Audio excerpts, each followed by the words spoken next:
Hey everyone, welcome back to Rogue Legacy 2. Usually I speedrun during this time, but given that my last run already got basically the record, the theme that I want to get, and that I'm planning to do a different run next week, I kind of wanted to get a video out now, so I decided I'd do it here. Basically this video is just going to be me describing why I got into speedrunning, as well as why I think others should get into speedrunning. Kind of going over my reasons for this game in particular. And then once I'm done with that, I'm going to switch over to Hal, and I'll play through the game slower to kind of explain everything that's going through my mind, all the things I'm considering, things of that nature. So, with that said, let's go over the why. So, first let's just go over the general why you should speedrun in the first place.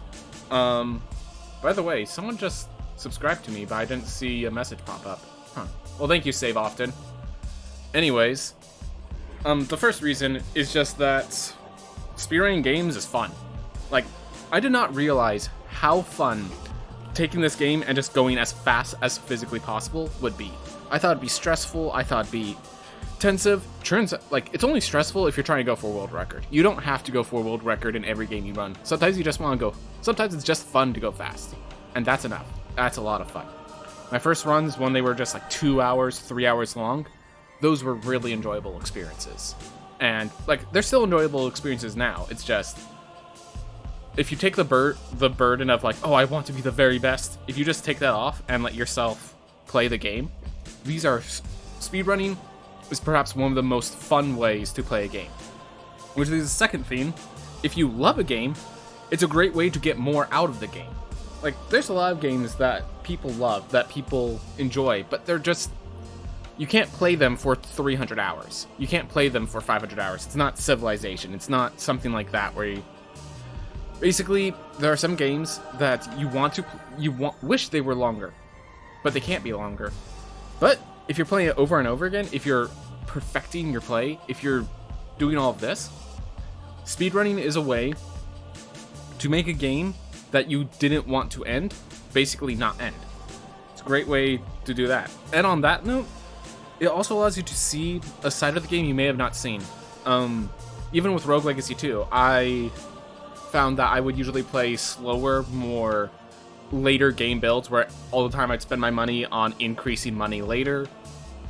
I tried out some of the magic, I kind of maneuvered around, saw all of the classes, but when you start focusing in, when you start going like, I cannot rely on equipment, but I need to grab the equipment I can, when you're doing those things, Rogue Legacy becomes a lot more interesting. I'm sure it's very much the same with other games. Hey Taylor, I'm just doing a video. So, I've been watching other people play games like Hollow Knight, and when they're doing it, like, the way they fight bosses is so different because you have to be so aggressive. The way they grab the different items, the way they move through areas. It's like, you see a different part of the game that you didn't see before. I think that it's beautiful. So with that, that's general reasons why you would speedrun any game. So why specifically Rogue Legacy 2? So the first is that, well, I'm gonna be honest, I have a bit of pride in me, and so I like to do really good. Like I said, it's fun when you're not paying attention to world record, but if you want to do world record, it's good to have it when there's space for room to grow. RL2 is very non-threatening in its leaderboards. If you ignore me, like, let me put it this way. If you beat Hollow Knight in an hour, you're not even within the top 100 people in Hollow Knight. If you beat Rogue Legacy in 5 hours, you're in the top 5. There's not many speedrunners here to, like, those that are here, we are making a good community. I'll make sure to help people that show up, sort of thing. But it's not threatening. I tried to make sure on my first time someone showed up, I showed them that my very first run was 3 hours long. That you don't have to worry about those things. It's fine to just play and just have fun. And also, if you care about your record, you could get that very quickly. You can have that pride. If you are prideful like I am, you can have that pride of being successful in the run very early often. The second reason is that it's an interesting skill-intensive experience. By that, I mean, like, you're not doing a bunch of glitch showcases, you're doing a lot of, I am good at this game, let me show you how good I am at this game. It's a lot of maneuvering around obstacles the way everyone can, but you have mastered.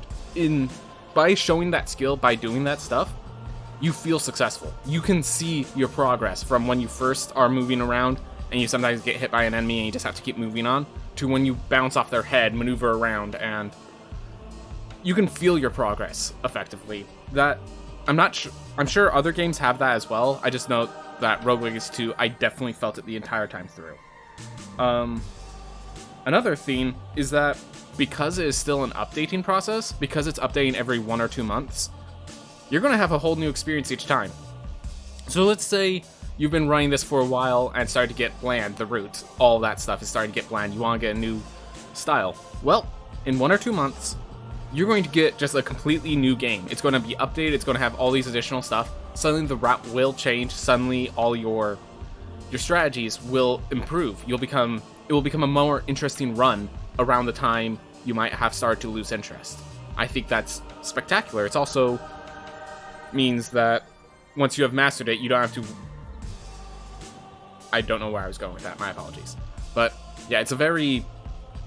The fact that it keeps evolving and will keep evolving until release means that this is the one time where you can have this expanding, growing run with all the routing. This is during the discovery phase, and it's a beautiful phase. Most games are already done with that phase. It's why I'm afraid to touch any like N64 games, even though they're my childhood. They're so perfectly routed.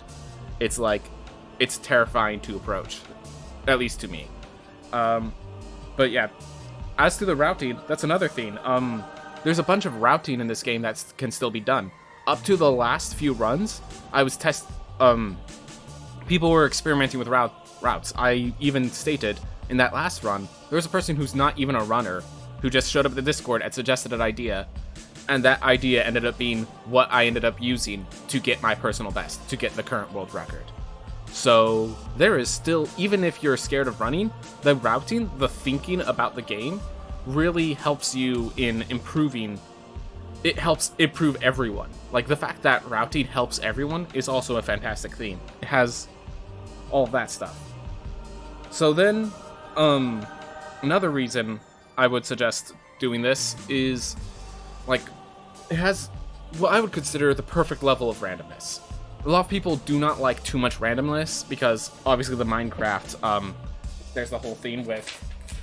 Hold on. I need to let my dog out. One moment.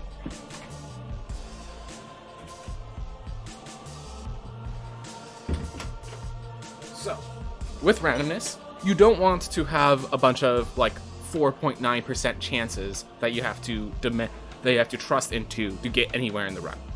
You want to be able to do something consistently, but have some variance in the process of doing it, something that you have to adapt to. And the castle is a perfect way of that adaptivity. You know what the rooms look. You know what the rooms look like, and the heirlooms themselves are always consistent. This means that you can route around that, and you can adapt your route. You can adapt the way you move, the way you're trying to explore the area, to how the area was laid out. There is, because of all the Metroidvania elements, there are a lot of rooms that are very consistent, have these very beautiful, precise platforming and fighting and all of that. But then there's also these elements in between, where you're routing and you're adapting and you're evolving to the situation as luck gives you. This may be an issue once we start getting to world record times that are insane, but we're not there yet. I will say right now in my world record run, I start by stating that this has so much room for improvement. Like, there's a lot to be done with this game. But until we are in that spot where luck is necessary, luck is an amazing way to make each run interesting. And I think you'll find that as very enjoyable. I think most people will find that very enjoyable. Next, while playing this game in speedrunning, I had I would call Zen moments. It's a moment where you are perfectly focused on what's going on. It's not overburdening you, but it is keeping your attention. It's forcing you to keep moving, keep going. With Axis Mundi, you have to go right. It's the way you maneuver around the enemies. Most of them are too aggressive for you to just fight head on, but the fact that you're just kind of slowly figuring out moment by moment, alright, how do I get around this enemy? How do I predict this attack? How do I avoid this? Just the slow, methodical, there's all these things going on, but you know what, you have one goal, you know what you need to do, and it's just walking your way through it. It has this sort of zen moment to it.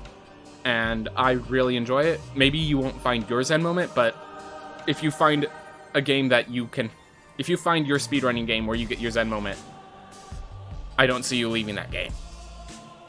So, I found it here. I'd hope other people can find it here as well. And the last one, and this is just if you care about it, I think once this game releases, it's going to explode. The first Rogue Legacy was really good. A lot of the design still sticks today. Hades used, obviously it's 7 years updated. Hades looks very different, but the basis of this roguelite of dying, getting stronger, going back out there, that started with Rogue Legacy. And it blew up, and it became really, back then, that became popular. Now we take it, there is so much polish to this. And where maybe that idea has gone stale, which the fact that Hades is so good shows that it hasn't gone stale, but where the creativity of it, where suddenly popping in doesn't match up. Rogue Legacy makes up with all these Metroidvania elements, which are, again, another element that people love to see. Other people love to enjoy.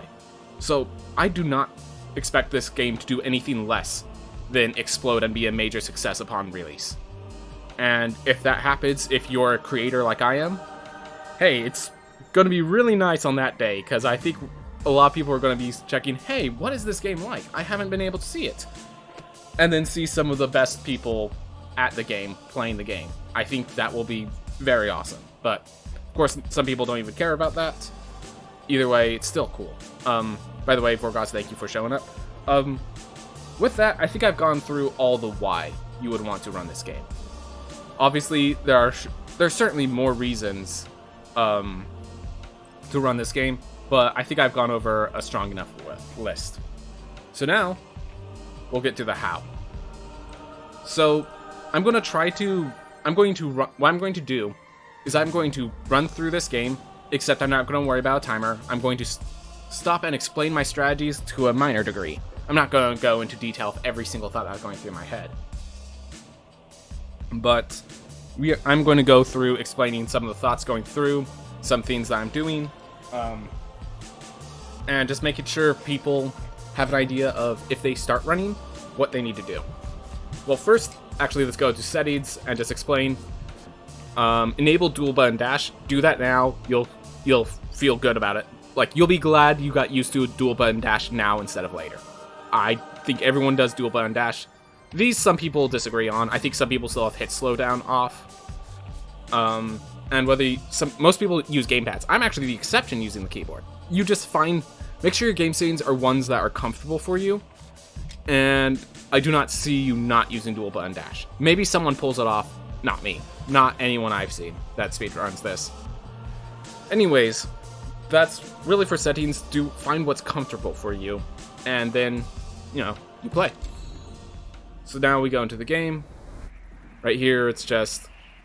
honestly, when the game finally releases, I'm not sure whether the tutorial is counted or not, but I'll at least go through it.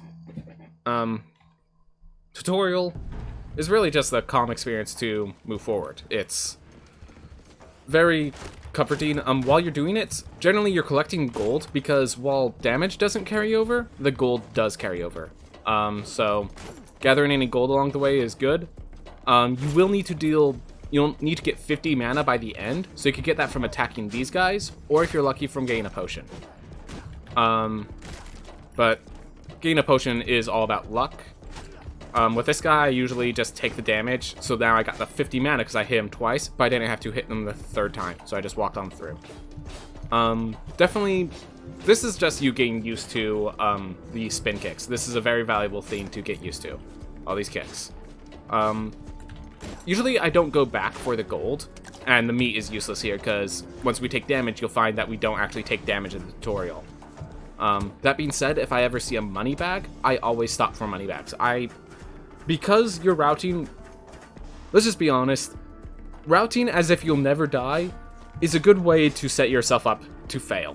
until you get really good at it, until you're able to, you will know when you're able to beat this game without dying once. And until that day, playing the game as if you're not going to die at all is a great way to have trouble.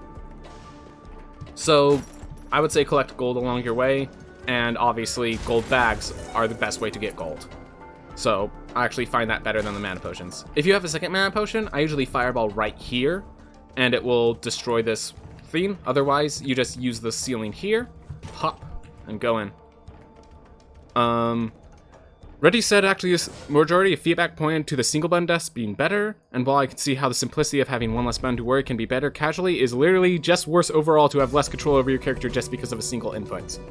Yeah, and you know, I think it's a good thing that they have the option. Honestly, I think it's a good thing that when we get into the dash heirloom, they'll actually bring up that you could turn it on or off. I think that's the perfect way to do it. I think having it on by default and just saying everyone can turn it into dual button dash if they want to, that they've taken the best approach. I did not know that for casual players single button dash is better. I can see it, I can definitely see it, but it just, I'm gonna go with dual button dash. I don't think any speedrunners don't do dual button dash. Anyways, so let's explain their strategy as we go through the castle. So we need to we need to find 3 rooms. Oh, really quick, I do all bosses in heirlooms. There isn't any percent. Any percent currently ignores Lamech. I would actually argue that all bosses heirlooms is the easier route. Because this gives you more time, because you have to face Lamech, you're going to get 1,000 gold from that. It's going to help you with your gold routing. It's going to help you get more experience with the game. I think all bosses, and also, I think the way that any percent can go faster is if they just face Nama without your double jump. Which means a lot less maneuverability, which means it's harder. So, I actually think all bosses heirlooms, while a slower and longer category, is the better category for new players. With that, there are 3 rooms we are finding. We want to find the dash room, we want to find the book, and we want to find Lamech. So, let's go through that. Oh my gosh. And everyone takes damage. Everyone makes mistakes. Just want to be clear about that. And when you find these dead-end rooms, like, it is worthwhile to... Let's actually really quick talk about 3 different, like, if you're really good at the game, or if you're just starting, how you should kind of play around runs. If you're just beginning the game, do consider grabbing chests that are easy. As you can count the 5 enemies, this is not an easy room. So even for me playing a higher level, I'm still not interested in this room. Because even if that chest is not fast, I would have to... I'd have to kick off of both the knight in the center, then the skeleton in the top, and during this I'd have to make sure to avoid all the projectiles to get there. I can do it, but it's going to be a lot slower than I want it to be. So I'm just going to ignore this room, keep moving. And by the way, we haven't gotten any real routes, but when we get options, I'll explain my options. As for fighting, there's no point in really fighting. Sometimes they'll grab gold. If you just started the game, fighting is probably a good way to keep yourself safe. But as you get better, you should learn how to get through a room without having to beat any of the enemies. It will help you go faster. In addition, one suggestion, learn to use your spells. Spells are there to deal with the situations you can't deal with. So definitely use them. So every attack at the beginning of the game, every attack gives you 10 mana. The spell that you start with costs 50 mana. You have 150 mana total, which means you have 3 spells, and given enemies die in 2 to 3 hits, depending on which enemy it is, basically every 2 enemies you kill gives you a new spell. And just too often I see people running this game and never casting a single spell until the boss fight. Using your spells will help you. I would actually recommend, after you get comfortable with the routes, try doing the route where you force yourself only to take mana potions, only to take Archmage, only to go increasing your mind, as a way to force you to start using spells more often. It won't be the best run, but doing that will help improve yourself. It will help you improve if you're having trouble casting spells often. Anyways, so now for routing. So as I said, I need to go to those 3 rooms. I find that going up and to the left is a way to... Going up and to the left left will allow you to more likely find the dash heirloom, and up will more likely help you more likely find the book heirloom. So you're killing 2 birds with 1 stone. The mech could be just about anywhere, so we're not going to worry about that right now. I could explain that it's basically a sine wave sort of thing, but it's like a square sine wave. You want to head up. You want to start from the left, head up, then right a bit, then all the way down, then right a bit, then all the way up again until you find what you're looking for, or have found enough space to narrow down where the room could be. Because the rooms that we're looking for always have the exact same shape and only have a few amount of entrances. So good to take advantage of that. And look, we already found the book. So as the book, as you can see, it's basically 3 screens high and 1 screen long. In addition, here to the left here, below, and right here to the right, all on this first screen are the only entrances that the book can have. This is why, because there are no entrances at the top part, this is why you're always likely to, from below going up, you are more likely to find this heirloom than otherwise. Now, when you first play the game, I would suggest you grab the book the moment you can. Because I am a higher level, I'm going to save the book. The power of heirlooms is that when you enter them, you fully heal your character. In addition, you have a teleport there at all times. So I'm going to take advantage of that. I'm going to look for the other heirlooms. Also, there's an exit and escape route. Oh, really quick. That's a way... because that's right next to the book, I will be entering it and showing you what it does. It basically just gives you extra damage against Lamech, but you need to have the book before you enter there. This room is just a free chest and that entryway if you need it. I usually don't bother with this room, but if you find it along your way, it's useful. So moving on, we now found the way up. We found that heirloom. So now we're just looking for the heirloom that could be to the left. The thing is, we are mostly going to the right because of all the directions are. There's no direction to the left. So right now I'm going to this up one. I am considering going back down to this down one. I'll probably do that later. But, oh. Okay. So I'm not sure if you saw that. I'll just go into the next room so you can see it. I guess you can't see it because I'm paused. But over in that corner, the way that room was making... The entrance looked a different color. That was showing that is the top room of... It's the room for the next area, not for this one. So we actually already know that is the top... We know for certain that what we're looking for cannot be there. There's nothing higher. That room does not connect to anything. It is useful for when you're playing the game, but when you're actually speedrunning the game, this area is just... It needs to be updated. It helps you solve a puzzle we have already solved. So we're going to ignore that. We're going to keep heading down. So with that not being available, we have this path to the right. I'm going to head to that path down because, yeah, thank you. It's just a dead end. That's a very simple way of explaining it. So I'm going to head to that path down now because, again, we need to head basically left and every other path is to the right. So, missed. All right. Yeah, don't beat yourself up over making mistakes. You're going to make mistakes. This is a big game. You have a lot to play.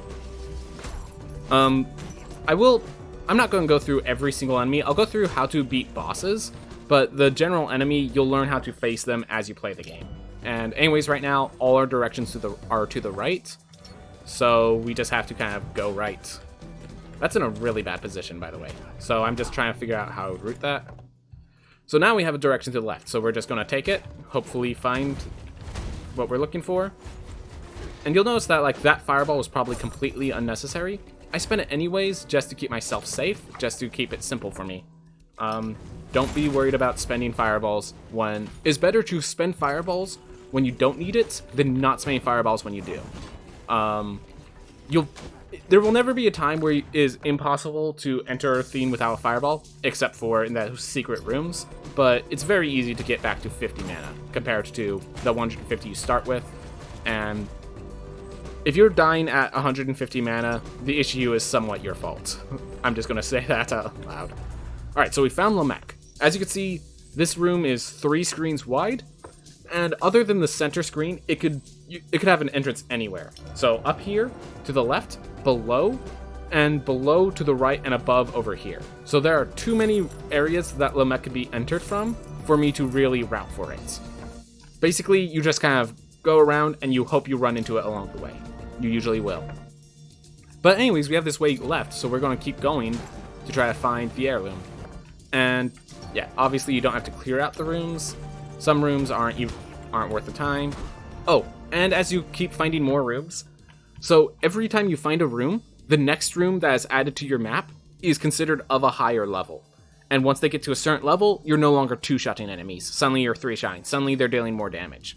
So you gotta keep that in mind, that the longer you're in an area, that area becomes more dangerous. Wait, is that not how it works? Vorgoz knows better. He'll tell me, because I actually don't know how that works. Okay, so it's not how it works. I'm going to wait for Vorgoz to give his answer, but this is obviously a dead end. We do not need fairy chests, so I'm going to keep going while Vorgoz explains to me how that actually works, because that's just how I understood it, and apparently I was wrong. Alright. But anyways, yeah, you can't trigger this room without the dash, so that's why we want to find dash early. The levels of rooms are determined at the castle generation, not as you explore them. Alright, so... I did not know that's how it works. Alright, so I'm now at 21 health, so I'm going to show you what you should probably do if you're new to the game. So you can always escape and return to main menu to go to the starting area, but anytime you have a teleport, you can teleport over to where you also have teleports. And any heirloom you haven't picked up, the teleport is in the room, and the item will give you your health back. So, for example, I'm at 21 health. It's a good idea to, therefore, pick up this heirloom and get all my health back. So I'm back at 150. I will note, if I try to exit out now and leave, it will put me back at 21 health. So I need to finish this heirloom to finish this off. So for this room, right now, all the optimization of this is getting other relics first, and also not making mistakes like that. But generally, if you have double jump, this room is a lot faster. Also, Icarus Wings will help, but you can't consistently get Icarus Wings. So double jump, basically. Most people won't get double jump until then.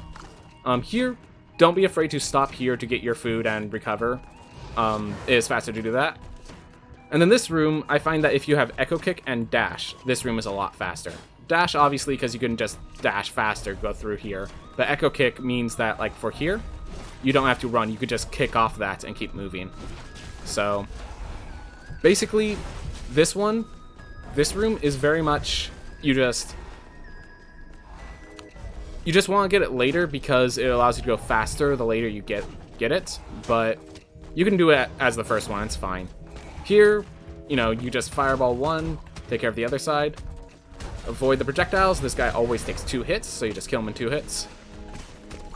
And these are kind of puzzle rooms. The first time you go through, it's pretty simple. You just solve the puzzle. Mostly it just involves destroying these platforms so that the spikes will take care of the enemy. This one is just, you always get these 2 guys on the side, fireball one, take care of the other. And here is just, I always find that that's going to turn on before I finish killing these guys. Here, I can route this better. I don't know what it is that I keep doing wrong, but there's some way to drag them down. I don't do it properly. But if you can somehow kill those 2 very quickly, it will be helpful, because that's always what takes me the longest time in that room. That's fine. And we have Book, which is basically a story. This is basically a story element.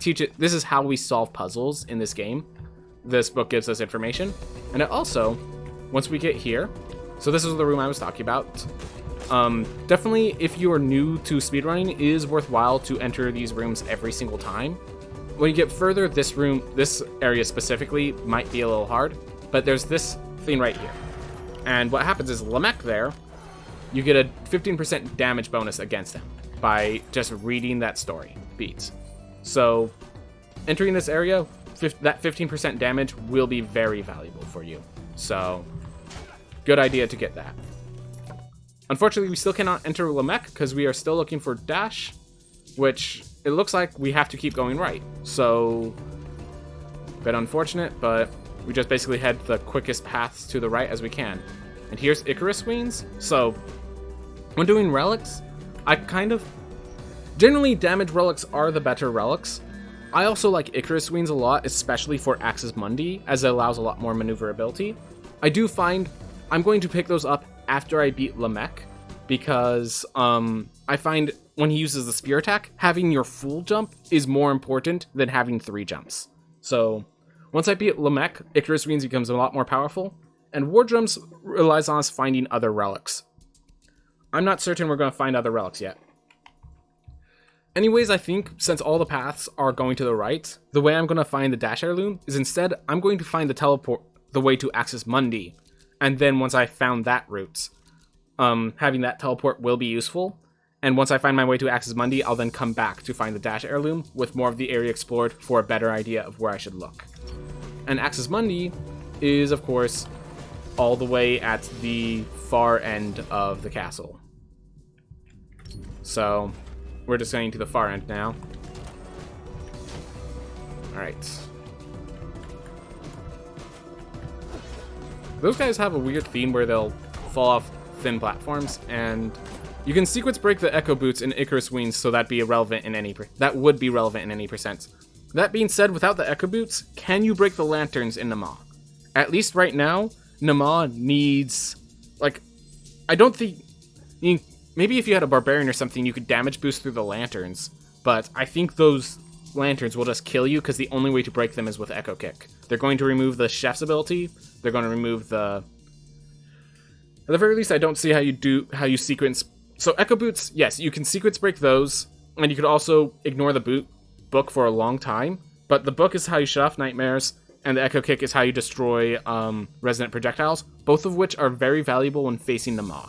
So, definitely you can sequence break, get through Axis Mundi with just Icarus Wings, but eventually I'm pretty sure you're going to need Echo Kick, and it's Elk. So, but yeah, if you find those speed runs, if there ends up being later we have routes where we need those sort of things, that will be valuable information. So here's the theme. That room is, you might notice that it's quite a longer path to head to that room, because if I had so basically I'm just going to do this. I'm going to return to main menu, and this will bring us all the way back to the entrance. And sometimes you have to consider if there's a teleport closer, because right here, there's a teleport. I just have to go 2 rooms right, 1 room down, and then I'm already where I'm heading, because there's the only route left. So, and this is a lot safer than the other one, because every other route has enemies that I haven't killed yet. Alright, so again, we know that top room is a dead end, which means now we just go to Lamech, because that's the only route left. Wow, this is... Sometimes you get these sort of generations, but you just adapt to it. So just going to do that again, because this is faster than... yeah, so it depends on the own door. I'm pretty sure you're going to have to face Nama by the end of the game.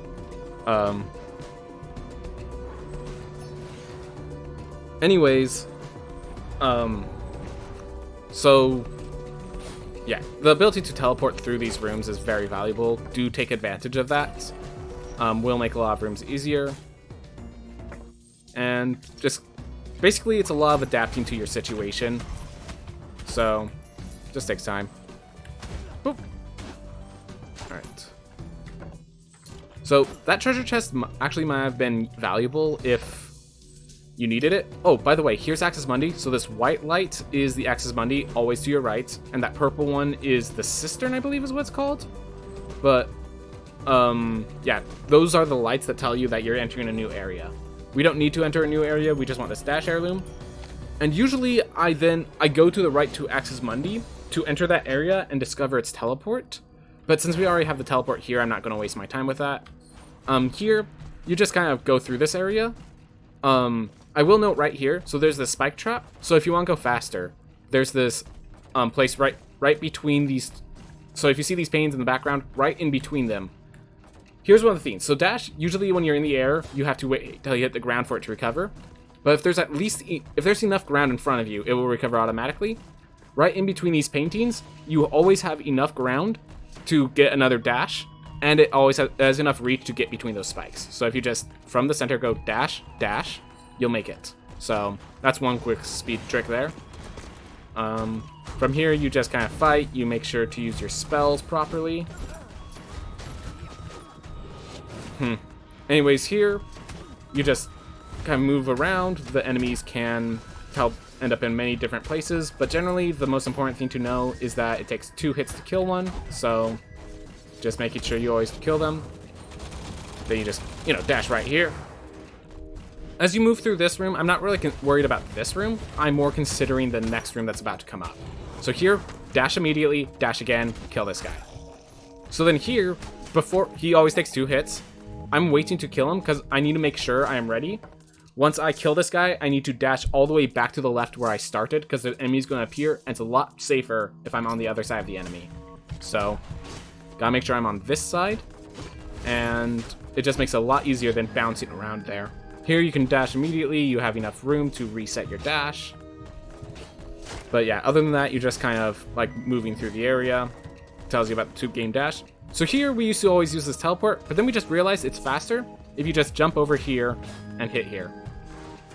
So that's just a faster route, nothing really to worry about. Here you jump, apparently you could jump on that lower platform as well, but you just jump and dash, and you should make it to that platform. Dash here, dash again, and you got it. Shouldn't be a hard room. It's a lot of you just figuring it out, doing what's comfortable, and slowly becoming more comfortable with more of the room. You're going to be doing that room a lot as you keep speedrunning, so you'll get comfortable with it. Anyways, now we'll fight Lamech. I'll try to go through each of Lamech's attacks. Lamech, while he's an easier boss, he has a lot of attacks, so you might have to spend some time learning his attacks. I'll try to do the best to explain them, both at the easy level and at the harder level. But I'll try to pause to show each attack and how you get through it, so that I can teach other people. By the way, I guess I should note, I am running on a patch that is going to be updated, so it is possible that some of my advice doesn't last, but that the part of evolving and learning is kind of part of what makes this run so interesting. Alright, so the sword, obviously he does that. So the easy way, he's going to swing twice. So the easy way is just to hide in this corner, because there's always this fire that comes out on the second swing. During his second part, there's 3 flames, so the easiest way is just to stay at a distance, to dash away, and then dash again to avoid the strike. While you're doing that, you can check a fireball, weaken him. So here, when he's charging on the ground, this is actually the safest move for me. You just keep attacking him, he's going to jump in the air, spin, drop some fireballs. There's always a safe spot not far from him behind where he is. So he'll do that, you chuck your fireball, and you just go right there. That's the spear. So usually I instinctually dash, but really all you need to do is jump, and you'll avoid that attack. I just walked into him. So here is the staff attack. So this staff attack, so first of all, I'll show he puts it up. The staff attack is special because how you dodge it depends on whether you're in the first act or the second. And for me, it always starts with me gaining some distance to watch where the projectiles land. So the projectiles go in a circle, and for the first part, wherever the projectiles land, so you see there's one projectile down the ground about to land there. That is where the next projectile is going to land the second time around. So anywhere that's safe right now as all these projectiles are coming at me will be safe on the second playthrough, on the second time around. So as you can see, there's a safe spot right next to Lamech, so you can actually hit him. So I'm going to move over to that spot, and none of the projectiles should hit me. Alright, and this is the better way. If you jump over him, you can keep attacking and stay close. But you have to make sure you avoid that first strike, so maybe not for new players. So with knives, basically you just get some distance and start dodging around. As you get better, you might be able to time your jumps to be able to get some attacks in while doing it. Generally speaking, most of those attacks, the daggers, the sword, the spear, all 3 of those attacks can be dodged by just dashing away and jumping, while the other attacks have enough lag time that you can find a safe spot. But anyways, so when in doubt, dash and jump. Otherwise, there's different routines you can do for each attack. So then with this, basically all that's done is trying to be more optimal in your movements and making sure he's on fire as often as possible. So this attack is very simple. So he charges up, there's this red aura telling you where you're going to take damage. As long as you're not in the red aura, his hitbox does not extend from where he's standing now. So this little spot right here allows you to attack him and not take damage yourself. So that is actually the best attack you can make. And it doesn't change as the teams get harder. So, yep. Now it's just kind of going through him, doing the fight. Alright. And yeah, don't be afraid to keep your distance if you're nervous around that attack or anything. Alright. Awesome. So here's the second phase. So he starts with the explosion. And so there's a way I will try to show you how to avoid the projectiles that he shoots out, because the projectiles home in on you. If you're uncomfortable, it is perfectly acceptable to damage boost, and might be faster to damage boost. I'm just showing you how to avoid them, because I'd argue avoiding these projectiles are even harder. But anyways, he shoots the projectiles, you jump, you dash away, then you dash back. And that should clear out the projectiles. It does mean you're not watching Lamech, so if he does a bad attack and you're not prepared for it, you'll be in trouble, but that will allow you to destroy those projectiles. Right now, alright. So, as you may have seen, the sword, it now shows 3 arcs, because we're in the second phase. This, the way you avoid it is exactly the opposite. So we're going to see where it lands. So it landed right where I was standing, which actually means where I was standing was the new safe spot. It switches out. So now wherever wasn't safe is now safe on the second time through. It would have been a lot easier to show you if I didn't take damage, but hopefully he'll use it again. Here, there's 5 blades, so you have to be a bit more careful. And this one, there's just more projectiles if you try running away. There's a safe spot right there anyways. Alright, so as you see that little smoke where it hit the ground, that is the spot I'm going to stand to be completely safe. So during the second phase, that's what happened. And the rest of the attacks, I think they just deal more damage. I'm not even sure if they deal more damage. A lot of attacks are just kind of, they haven't been upgraded at all. So you just dodge attacks normally. Other than that, the projectile one, all the attacks kind of are avoided the same way. So you can take account of that. Alright. So, just finish this up. There we are. And Lamech is basically the stepping stone in the game. Teaches you how to play the game, shows you all the different attacks to avoid, and once you get good at him, you'll be good at him. Won't deny it takes a while to be good, don't worry about that. Anyways, then you just take those up, and we're now heading over to Axis Mundi, which is always to the right. We got lucky that this dash is right here, so we never even needed to open the room. Usually, they're not right next to each other, so you just open this room up, take the loading screen, and now this teleport's available to you. Next area, if you play through this game, you know it's up here. Just a lot of taking care of your kicks. Definitely you want to get good, because you're going to have to consistently do this. But as long as you just know your range of your kicks, you're fine. It's not nearly as hard as it might have looked. If you've never played this game, that's not that hard, actually. If you have played that game, you've had to do that, so. Anyways, we cannot enter Axis Mundi without those, unless, of course, we cheese it with Aegis Wings, but I'm not going to worry about that now. You shouldn't worry about cheesing it, because you're going to need this for Nama anyways. And we move on.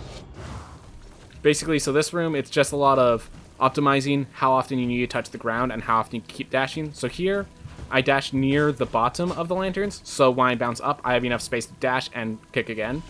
Here, you don't need to bounce off of that. You can just bounce off of this one, if you time it right. And so you can speed things through. This is just basically dashing at the right times to go faster.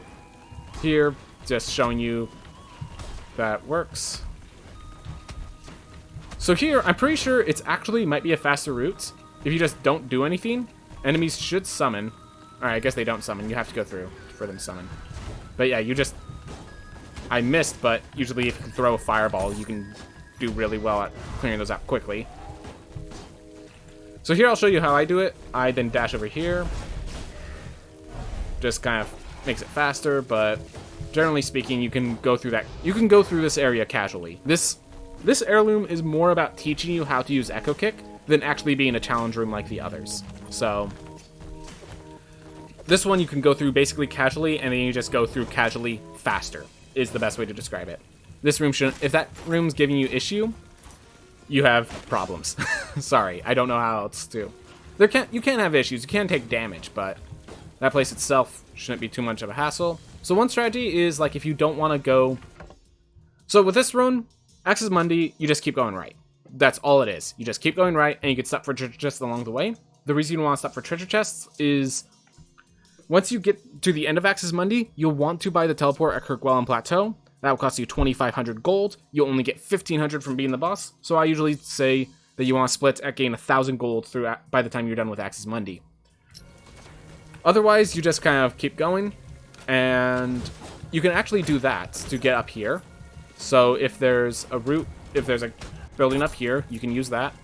Enemies here do give more gold, so there is worthwhile to invest time here. Not to mention, these chests, any easy chests, have a chance of getting you scholars, capes, leather items, all that stuff.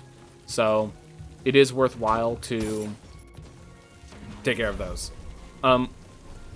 Worth noting, if you do not have the book, you cannot shut off those nightmares, so you'll always have to avoid them. So definitely something to consider if you're trying to do this without the book. And the reason you don't grab the book yet is so you can heal up later. So here for this treasure chest, there's a way using those lanterns and kicking up. I actually find it's easier to do this. Well, I'm going to do it once. There you are. I find that easier than going the intended route. And then you can even use this to go up here. Get yourself some distance. Alright. Just barely avoided that. Treasure chest in that broken wall there, but we already have over 1,000 gold easily. And that's why Lamech is so useful, because Lamech just flat out gives you 1,000 gold. So we don't need to grab any gold here. Anyways, yeah, so you can just basically take the safest route whenever you find it. Take advantage of enemies. Enemies do deal damage, but also a lot of their projectiles can be kicked off of. And so doors. Doors are basically, all the question mark rooms are indoors like those. Because question mark rooms include apples, I'm pretty sure you're always guaranteed one apple through these routes. I could be completely wrong, I'd have to check, but yeah, don't bother with fairy chests, especially scary ones like that. But yeah, it gives you a bunch of objects to break looking for meat, and it has a chance of finding you apples, which will help you recover health when you're in a bad situation. So, alright, so here, this room, this door specifically, I'll just show inside. It's basically a pit of death, is the best way to describe it. But there's this lantern here, so if you don't need that chest, you just kick, and get up. That being said, sometimes the enemy there isn't floating. It is floating pretty consistently, but not all the time. Here, just be cautious where you land, be cautious when you jump. Just take it slowly your first time. Take it slow your first time, killing projectiles that are a threat to you. Here, I always talk to the pizza girl. I do know Fenor in his world record never talked to the pizza girl.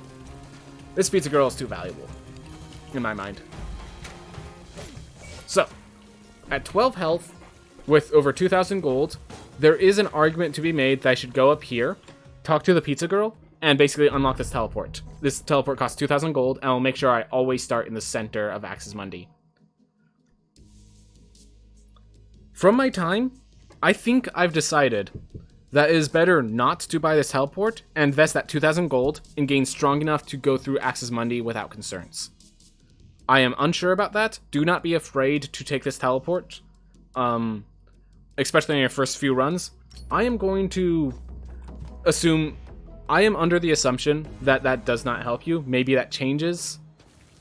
But I'd rather just spend that 2,000 gold upgrading my character. So I am going to do just that. Yep. A lot of this is just kind of adapting to the situation you're given. You'll kind of learn how you want to route it as you go. And yeah, you'll make mistakes like I just did. I will be clear, that was a mistake I made. One of the things down here, it's nice to use those lanterns to jump up. There are too many projectiles. But yeah, you just take it slow, figure out how you want to route it, and route it. Here, since you might need to grab this treasure chest, I'll just show you how. It's as simple as attack, jump. I will say it is a little harder if you don't have the book, because you can't shut this off, and you will need to kick off of this to get out of here, but it's fine. So here, with this room that has the door and these 2 lanterns to go above, this is always a story room. There's only 2 objects, 3 objects to break, and that's it. So it's usually not worth your time. So usually you can ignore that. It's the one door that you can ignore. Here, there's always the chest there. Just simple drop, dash.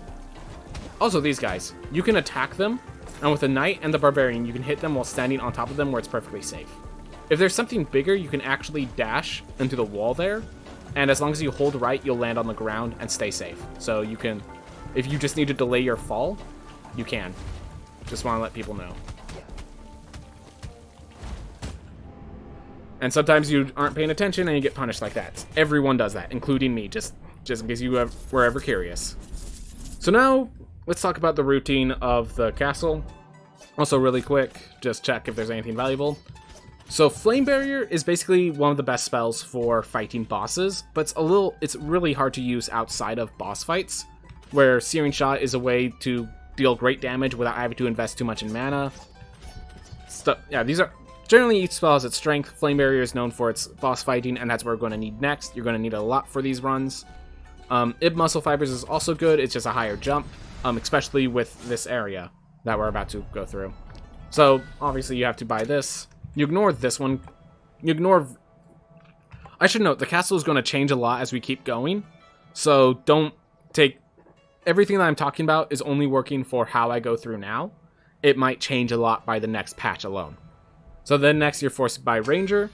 I do not use Ranger. My setup is bad for it. I also do not see other speedrunners use Ranger.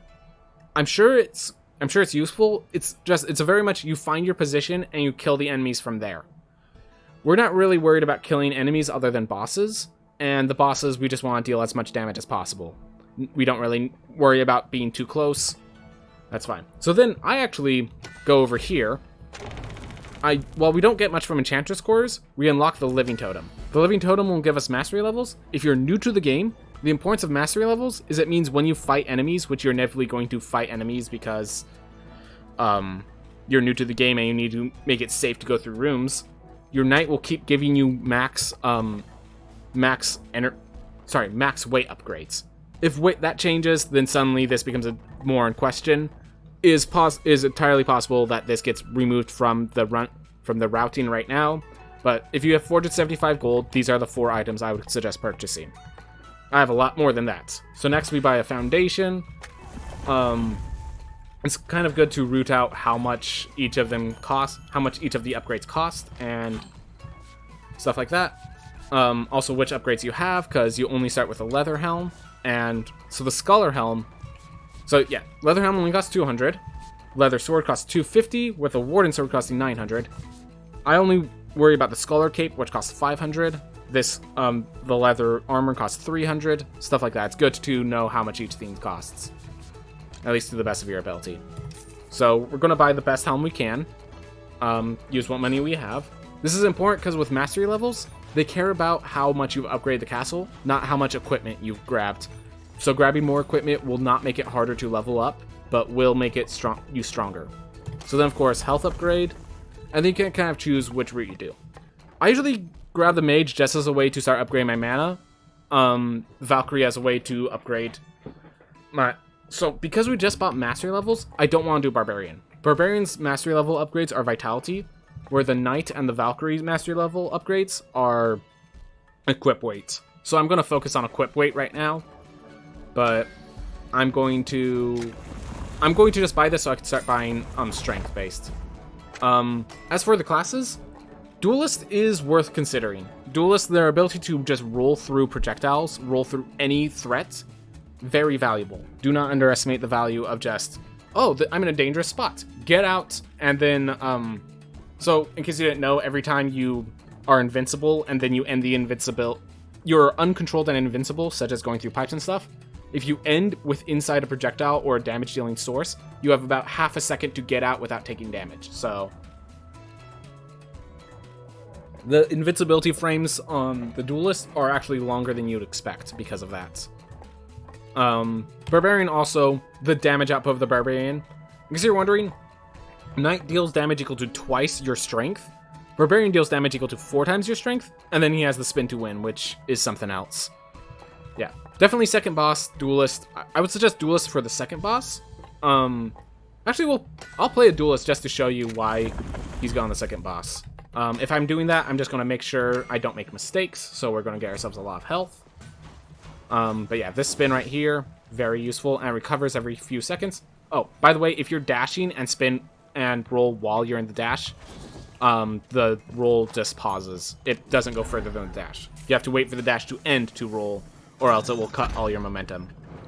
But yeah, the fact that you're completely invincible in that dash is the huge thing that makes the Duelist good. It has a very small attack, and in fact, I would say that the Duelist is, like, they advertise this as a combo class. No, it's a evasive tank. Basically, the ability to just keep going through things, and you just watch me walk through that enemy. Like, yeah, that's what I mean. And I just realized, so this is, okay, so it's called Fish and Dried Lake. Someone in the comments said that, but yeah, I just saw the different color, and my instinct kicked in. Alright, so here, free chest. As I said, by the time we reach the boss, I want to have 1,000 gold, and since we didn't kill since we don't have the money from Lamech anymore, might as well do it this way. But yeah. Okay, so if I landed on the spikes before I finished rolling, it would give me invincibility for the spikes for that half a second, which is, again, huge. So, alright, so it looks like we have to go up. Ah. So, unfortunately, as I said, you have to be in a place where you are getting damaged for it to give you those extra seconds of invincibility. But you'll find, as you practice this more, you'll find your way around. It has been a while since I played the Duelist. I will state that. Ugh.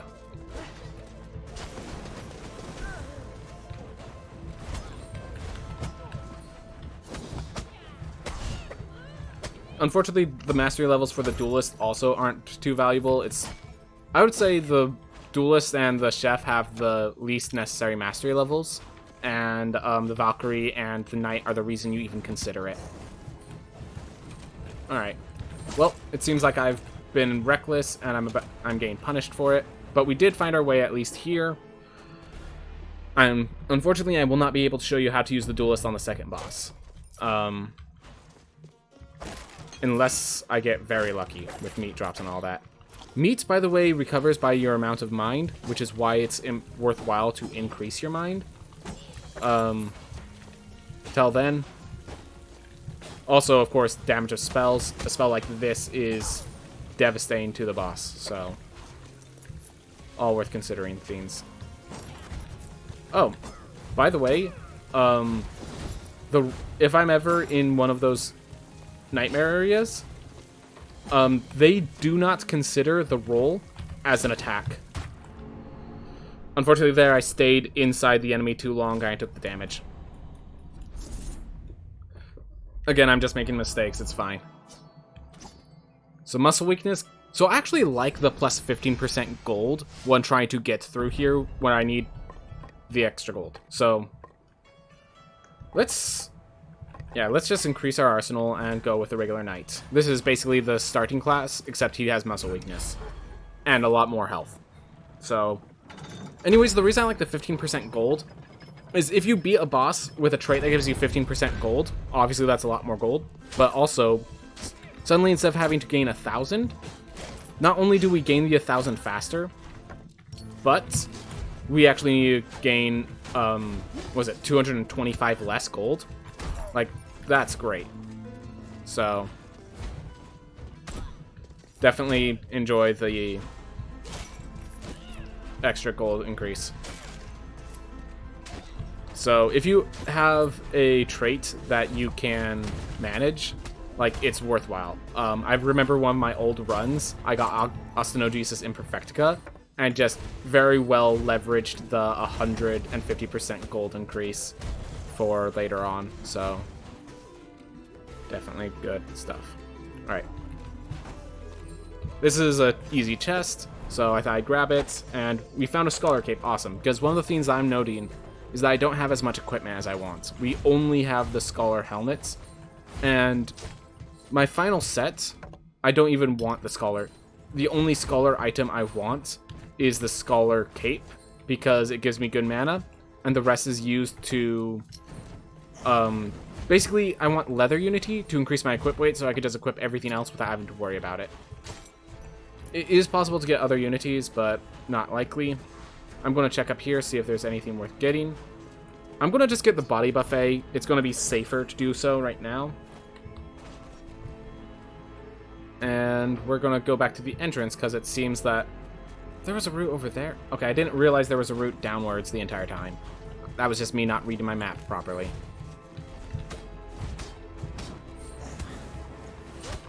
Alright. With Body Buffet, you're a lot less concerned about facing enemies. In fact, you're kind of interested in facing enemies. So... very nice. Being said, I don't really bother with the super enemies. Huh. Okay. So it's a lot of just figuring a route out. Okay. Sometimes I... oh, right, muscle weakness. I can't knock them away. Was part of an issue there. Alright. Just gotta be calm, be cautious. And it looks like we went the wrong route, but that's okay. Everyone goes the wrong route sometimes, so don't worry about it. Alright. But yeah, just generally keep your calm, keep your focus. Be chill. This is... when you're running, don't panic. The more you put stress on yourself, the worse you'll do. So even when things are going off, just let it be. Focus on the... I found focusing on the process instead of the results helps you so much, more than you'd imagine, more than you'd know. So worry about the process. And the process is improvement. And improvement is done through failure. I know failure doesn't feel fun, but it's how you do it. Alright, we have a weapon now. So we got a cape and a weapon. The weapon costs 250, the cape costs 500.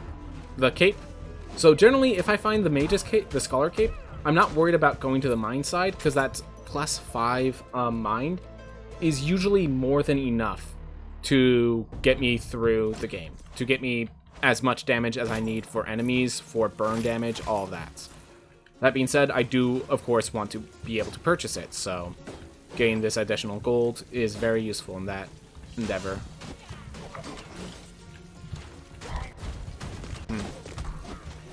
Oh, right, muscle weakness affects my spells as well. That's good to know, remember. Alright.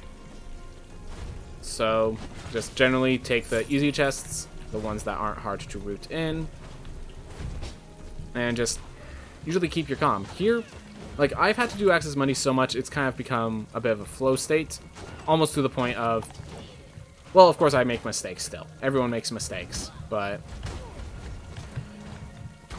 kind of a flow state thing. Oh, here. So, when you see that treasure chest over there, if you coyote jump, you can make it here. I just realized a lot of people don't know what coyote jump is. So, coyote jump is in a lot of games. It's based off of Wile E. Coyote, where you would run off a cliff and then act like he's still on the ground. Most games do that, where a few, like, in the moments as you fall off the edge of a platform, you can still jump as if you were on the ground, as I showed off there. The point of this is just to make sure players that need to do like precise platforming get extra room to make mistakes, and it doesn't feel like they've been cheated out because the controller was uncomfortable or something like that. So coyote jumps, you can expect them in most games, so you can basically trust in that the ability to do that in whatever it is you're playing. Unless you're playing a really old game, it's definitely something they learned to do. Alright, so right around there. I have a little issue doing a coyote jump off of a slope. Let's try it again. There it goes. But yeah, you need to use the edge of coyote jump to pull that off, so not the easiest. And here's the apples, the whole reason we're in these areas. You also could get relics, which can be valuable. Once you get comfortable, of course, the serrated handles bargain is a major relic. But until you're comfortable, don't take it until you know you're comfortable enough to take it. Just take it because it's supposed to be faster. Is a great way to wind up dead. All right.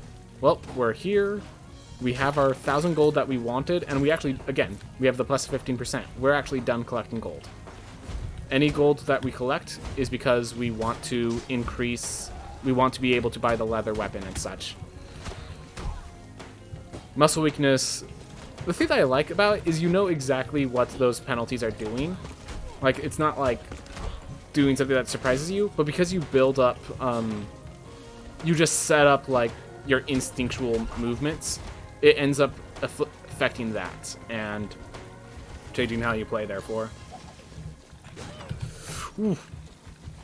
Made a few mistakes, but the important part is you can recover from them. I was so certain he was going to die, I didn't even bother waiting for him, and that was my mistake. But yeah, don't be afraid to play it safe. This is a speed run, but often this is a speed run based on excellency over absolute speed. Well, the important part is we got 1,000 gold, which will allow us to do something very special. Oh, Icarus Wings, that's going to be great. Icarus Wings will help us with this area. But with us 1,000 gold, we could then go here and buy ourselves the leather weapon and the scholar cape. So this leather trinket. So the importance of the trinket is if I equip the leather helm and the leather band, I will then be able to have leather unity, which will increase my equip weight enough that my medium, by equipping the additional item, I will suddenly go from medium to light. So I now want that leather trinket as my next purchase, so that I can do just that. Ooh, gonna be awesome. But yeah, as for equipment, it's, yeah, warden weapon. Oh, right, I don't have any teleports. Alright. Oh, right, and double jump, so I have shorter jumps. Gotta get myself in the mindset. Alright, so we already have the cistern down there. So the important part there is just that... I guess it's not important right now, but...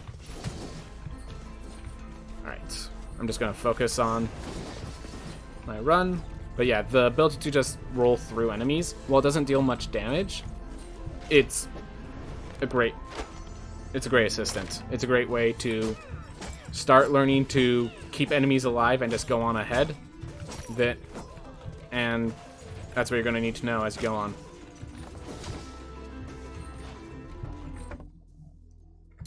Wait. Alright, so we had to go left then. Alright. Anyways, as for collecting gold, I usually want to wait till the next area, because how much gold you get is dependent somewhat on the area you're in. I think it has to do with the levels of chests and stuff, and I don't know how it exactly works, but I do know that I get much less gold when collecting it here instead of collecting it at in Axis Mundi. So I'm going to try and make it to Axis Mundi, and then I'm going to start detouring for chests. But yeah, just generally making sure all my routes to the right are closed off, and then continuing on.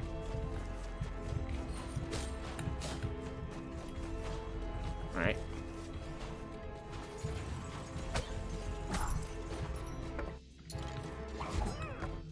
So yeah, one of the themes is it's kind of a zen moment, just calming element to just kind of move forward at the pace you can, all just moving around, considering the options. It's kind of like this is like the consideration aspect of the run.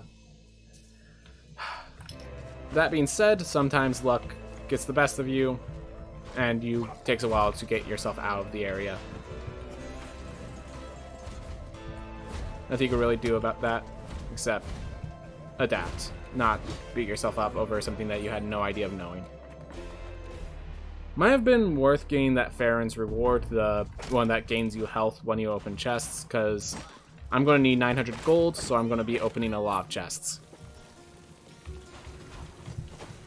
Nope. Alright. Here, in addition to being able to just go over here with Icarus Wings, if you have Coyote, you can also do that with a Coyote Jump. So, all valuable. Alright, so I have a way I'm going to get through. So I'm going to wait for it.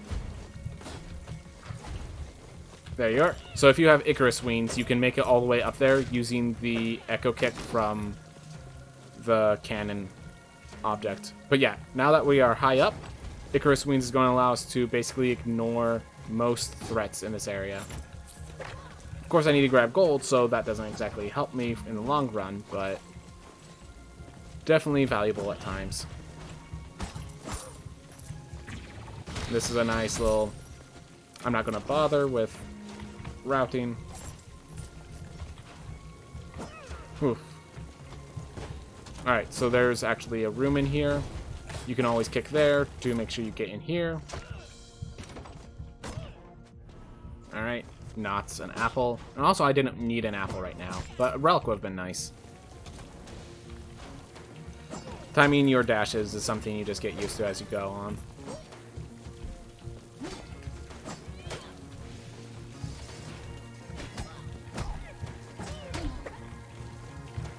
So, yeah, just generally here's a lot of timing your dashes, because once you dash, it destroys all vertical momentum. So, you can make sure you don't hit the spikes, all that.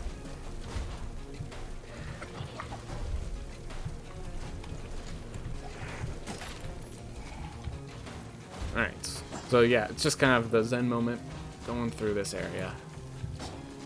I only need 200 more gold, and there's plenty of chests in the second half. And then I'll be able to show you how the duelist works against the second boss. Alright. And we have the Warden weapon, which means... I'm not sure if we found the leather armor, but if we have, then we have the full set we are going to want for the end game. Alright, there it is. Alright, I have the full set I will want for the end of the game. By the way, if I ever fall in the water, I will actually prevent the damage from falling into the water by spinning. Which is insane. Alright, I wonder if this works. I just avoided the damage from the poison apple. I used the spin to avoid the damage from the poison apple. I'm sure that's unintentional, but I thought it would work, and it did. So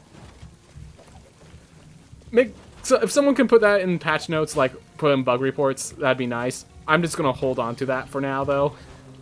Oh, that was cool. That would work, and it did. Alright. Well, I'll make sure that's known. But yeah, just example that, and even if I fall off the edge, spin, and I don't take damage from falling in. Like, that spin will prevent all damage. Also, it doesn't trigger these guys.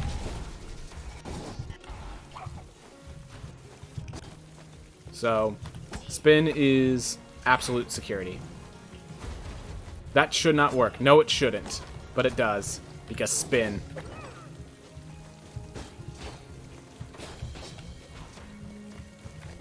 But yeah, that's why Duelist is insane. Alright, so that... I don't know how I could tell, but that when the door seems different. But I can always tell this is the new area. And this is the secret over here, so... I'm just going in here. This will give me my damage boost.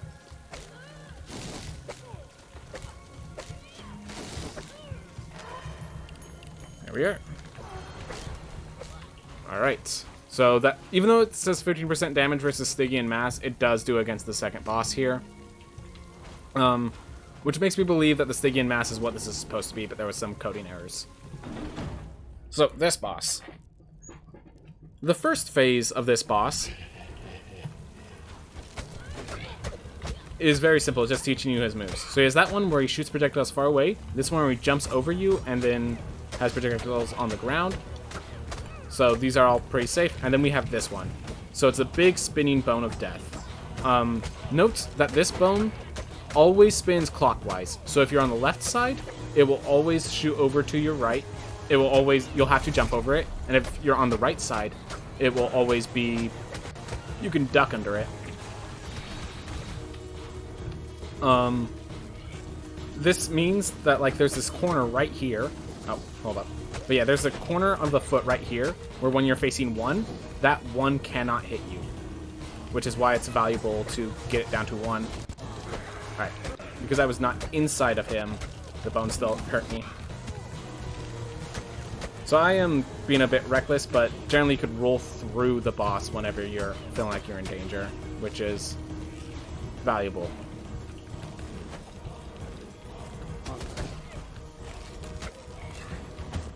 I didn't roll in time.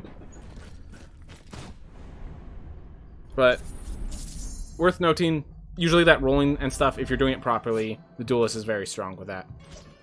Alright. So as for these talents, emotional dysregularity is the strongest of them. So I'm going to take that one. We have exactly 1,000 gold. But we need to buy a lot of things, so I'm going to start by buying the leather band. So now I have the equip weight up. I cannot buy the warden weapon because it costs 900, so I'll buy this. And then the warden weapon will be our last purchase. Alright. And I'm going to buy the barbarian now, get that taken care of, show the power of the barbarian, because now we are late enough in the game that we want to start wrecking things. So, as I said, his grounded attack deals twice the amount of damage of the knight's grounded attack. So, and then also he has this. Spin to win is the most amazing thing. Animation canceling is basically the skill here. That's usually there's this long pause after you hit the ground, but if you just animation cancel into a kick, you'll be able to walk normally once you hit the ground. And you can do it with a dash as well. Alright. The main issue with this is because right now it recovers by taking damage. Instinctually, it feels like you're not supposed to use it. Use it, it will be valuable, it's just, it doesn't always feel good when using it.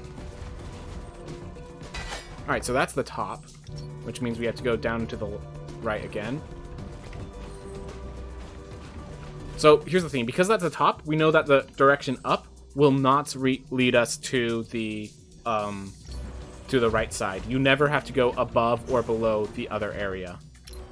So that would be above the other area, so it might happen. Alright. So now we're just kind of moving through. He has emotional dysregularity. Oh yeah. So as for talents, you might have noticed I took emotional dysregularity.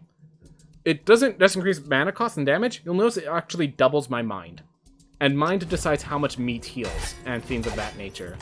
So like that healed just 80 health right there. That's why emotional dysregularity is insane. Anyways, just go through this. Basically, I recognize, obviously, if you can kill the second boss on your first try, obviously a much faster route. But if you can't, powering up like this will just make it so that when it's finally time to beat the second boss, you can beat the third along with it. It's perfectly fine to have to do additional upgrades compared to others. Like, this is the part of the learning process. So, you know, go through the process. Alright. Always good to grab the gold along the way, even if that door is not useful to us anymore. It is unfortunate that I could not use the duelist to its proper ability. Just got too stale with it. Alright. But the barbarian is kind of broken.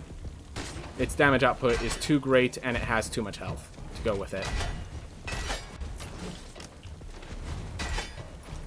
So, yeah.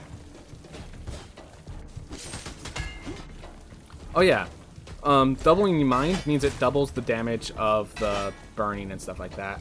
So, really, everything this barbarian does with emotional dysregularity, immense damage. And like I said, Coyote Jump what made that more than enough to clear.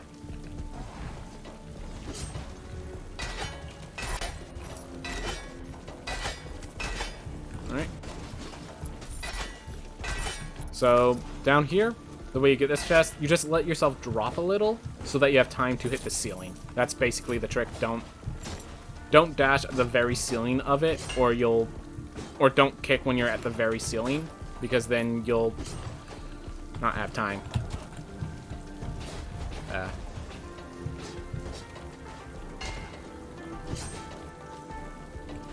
Alright.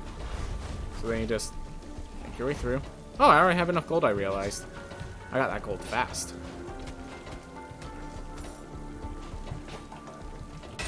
Alright. Whew.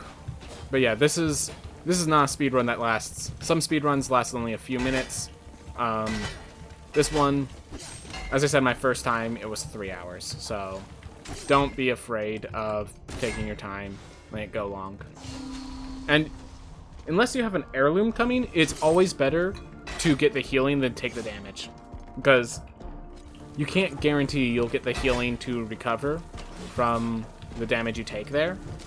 You can't, I mean, unless you're a class, unless you have a trait that can. But, yeah.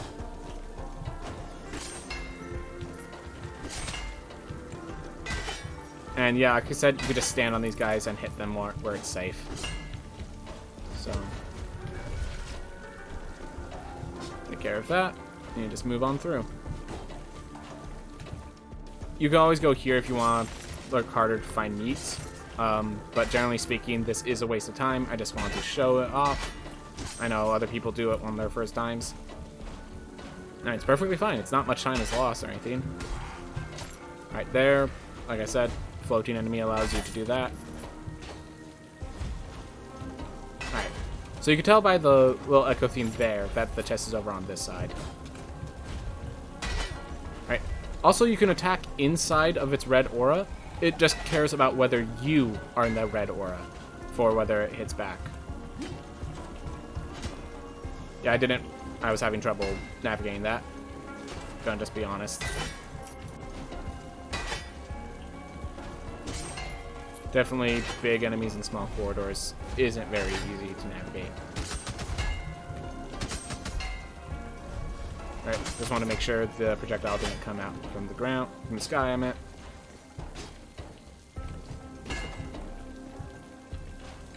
Alright.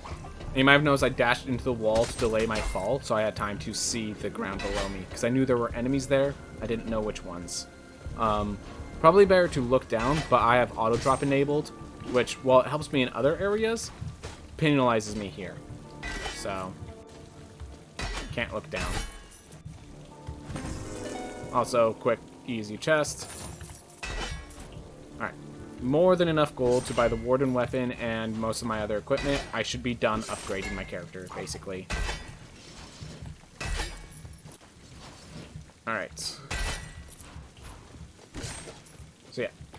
Obviously, I could keep buying upgrades, but I'm kind of done upgrading my character at this point because I'm going to get the Warden weapon, and I'm going to have, yeah, I'm going to have the full equipment set, and then I'm just going to have soon the 5 strength. I should be good. So even though I'm at 100 health, like I'm going in anyways, I can't rely on gain healing, and yeah, that's the thing. If you go exploring other areas to get healing, unless you have a goal in mind, it's probably going to cost you more health than you're going to get back. Alright. So the reason I'm doing grounded attacks is because grounded attacks on barbarians, their aerial attacks do not give you mana. So that was just me being not smart. I don't know, I guess I'm out of it right now today, but it's fine. Some days you have those days. Doesn't mean you can't speedrun, or at least try.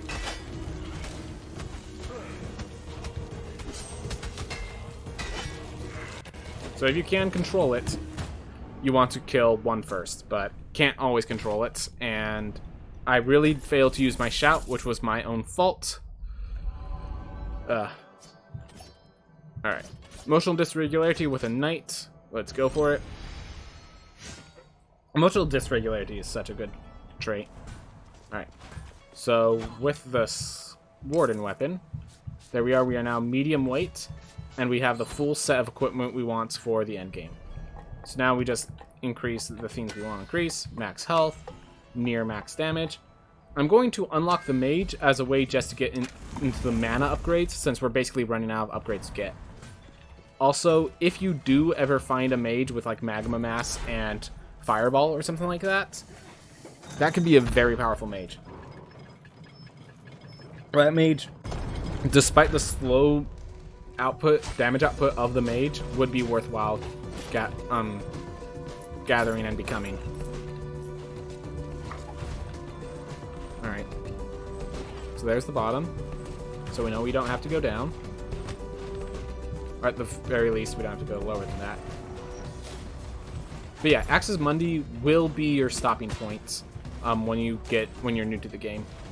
And apparently when you're tired. But it's fine. Oop. Oop. 80 MP, 80 health is definitely appreciated.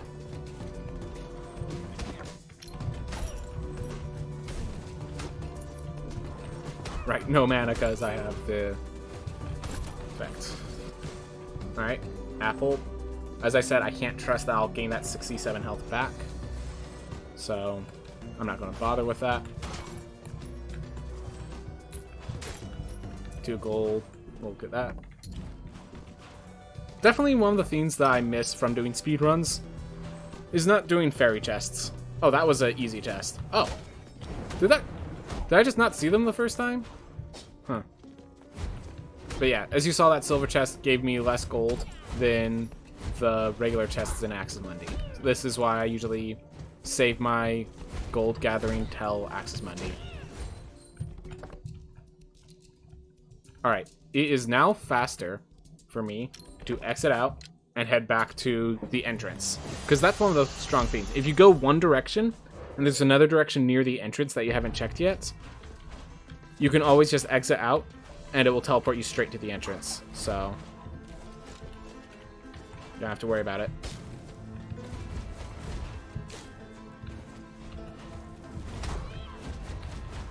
Boop.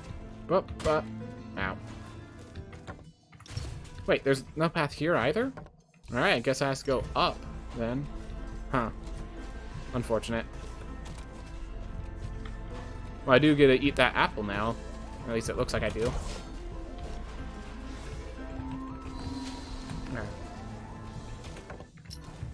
Wow, everything's heading left.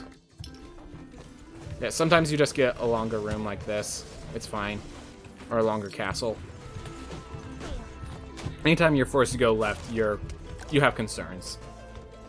But you'll manage. 50 damage, that's pretty nice. Forced to go even further left. Starting to get a little concerning. Oh well.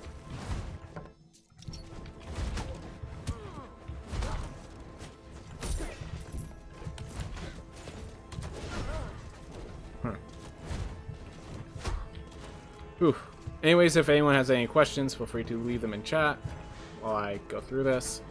Hyperion's Ring is basically just lose a little bit of your health to gain even more health when you need it. That moment when you need it. So, I never find myself not taking Hyperion's Ring. Unless there's just like a better relic, which Body Buffet might have been the better relic, but I made my decision.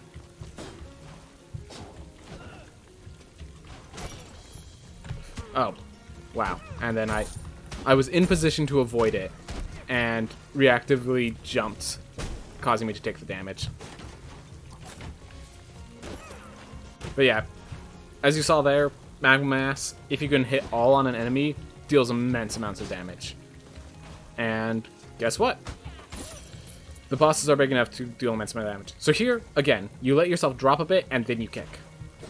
Because the bounce back up from the kick is how you get enough time to actually get across there.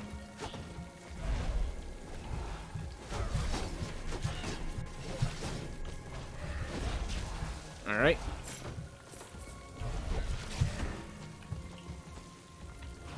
There we are. Just skip all that. Oop. attempt to recover. I made it worse.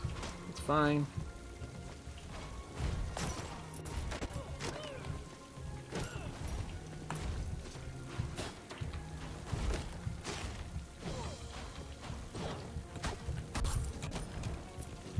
Yeah, getting 3 gold from an enemy sometimes is great. Have you thought about trying to clear the game with 0 deaths? I have tried it before. It's definitely very hard. I feel like I'm at the cusp of doing it. I have not done it yet, but several times I've done it with only 1 death. Several times I've done it with only 1 death. But I have considered trying to clear the game with 0 deaths. And I've seen someone do it before, though they did it without beating... They obviously showed that they could do it while beating Lamech, but that they skipped that part of it. Definitely possible to do it with 0 deaths. I'm pretty sure in the speedruns, we're going to find that there's going to be an optimal place to kill yourself, use the pizza girl to teleport, and continue on with a stronger character. I'm going to make a guess that that's going to be how it works once the game's fully released. But definitely you try to go for 0 deaths. You don't succeed, but you try. Whew. Anyways, yeah, never beat yourself up over how many deaths it took. It matters that you keep pushing forward and you haven't lost hope. You'll also find that often my personal best, my record, had 2 deaths in it. I didn't think it was possible to die twice and still be on a good record pace. Ugh. Zer's down on Rogue Legacy 2. Yeah, it was nuts. I know exactly the run you're talking about. It was insane. Also note, I think that took him 22 minutes, and his record for any percent is 10 minutes, because it is, in that game, worthwhile to kill yourself at a certain point to just get a stronger character. I have a feeling that there will be the same thing here.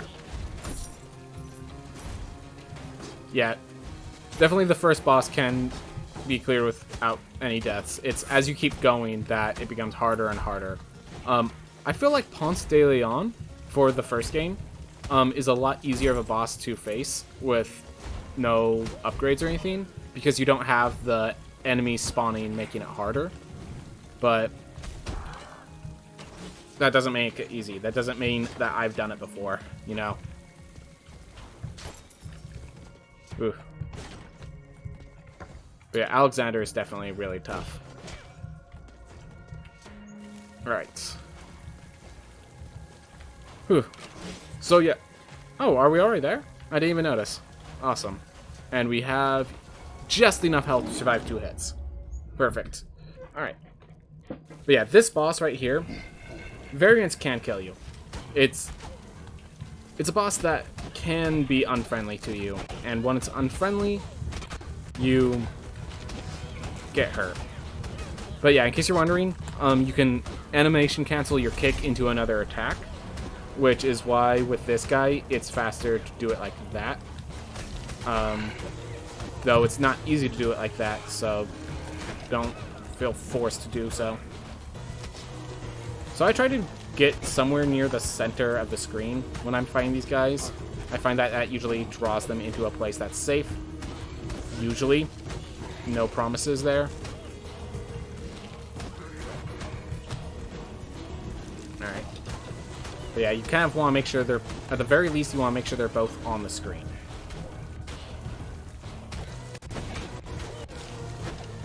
Alright. This corner's safe. Nope. That's not good. They're both heading opposite directions. Unless I could kill one. Alright. So with one dead, the second one becomes very easy. Alright.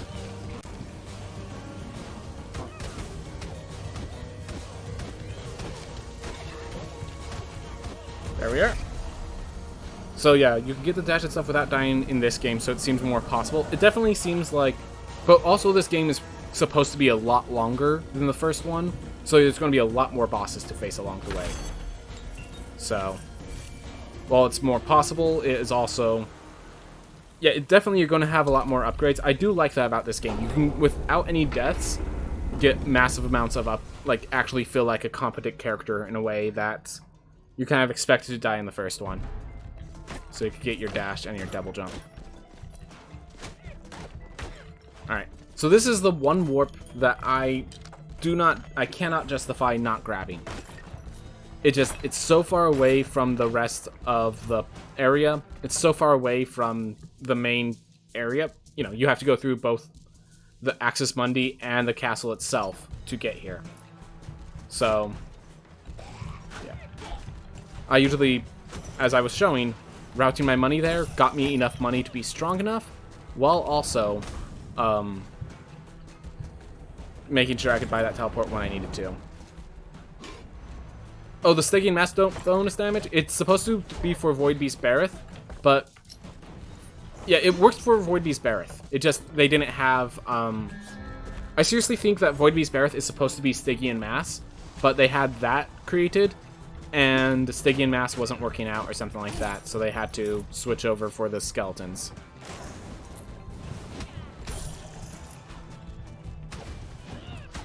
Alright. But yeah, all this additional damage means that I can do this area without much concern. And having this body buffet means I might actually be able to recover. Anyways, for this area, you're looking, of course, for Nama's lilies, Nama, and Farshores. So the lilies, the only guess you have is that each of them are these 2 screen-sized rooms. So if you can't get something within 2 screens, you're not going to find the lily. As for Farshores, obviously it's designed to be all the way to the far right. And Nama, the only thing you can guarantee is you can't find her while going to your left. Which, all those combined, means you just keep going right. As much as you can.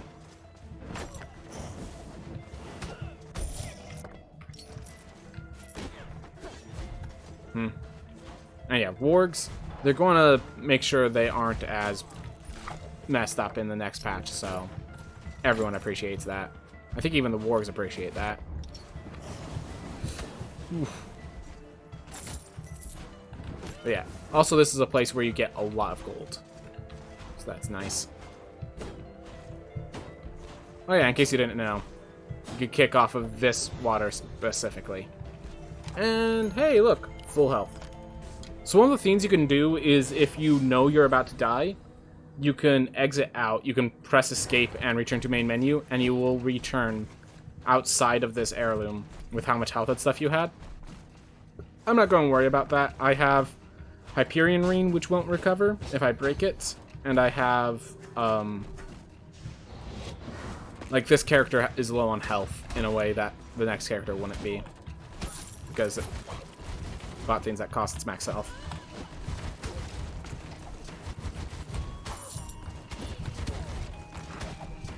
Alright, that was costly, but there's going to be meat lanterns here, so I can recover. Yeah, one of the hardest things about this area is that those lanterns, in the hardest room, they do not spawn properly. They do not work. Alright.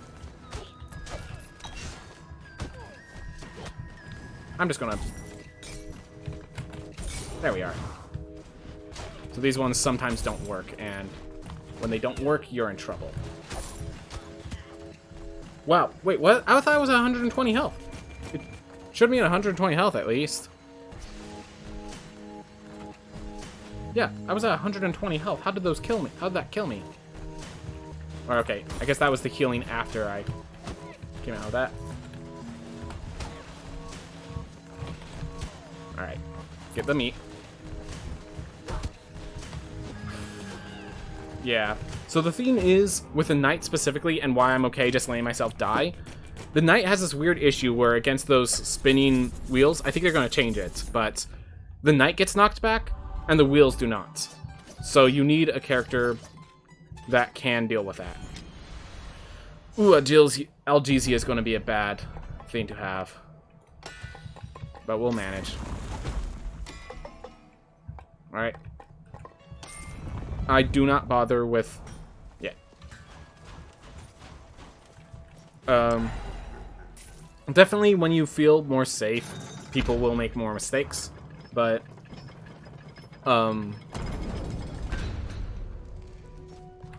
Anyways, we move in.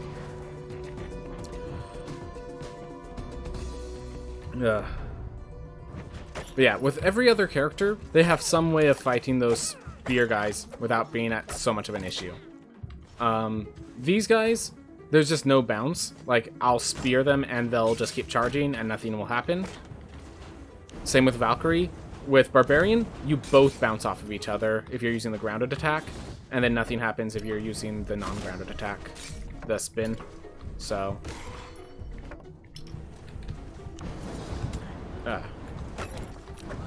big danger with this area is how much damage everything does. Do I want Icarus Wings? We're not a Barbarian, and we already made it through the Axis Mundi, so I'm going to decline. Alright. So then we just move on across.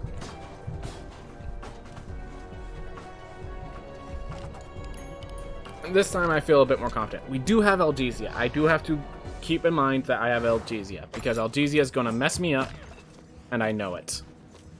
But we'll figure it out. Oh, and in case you haven't noticed, you can jump from here to here. So I know I'm trying to make this as efficient as possible. Should probably show some of the strategies. Or explain.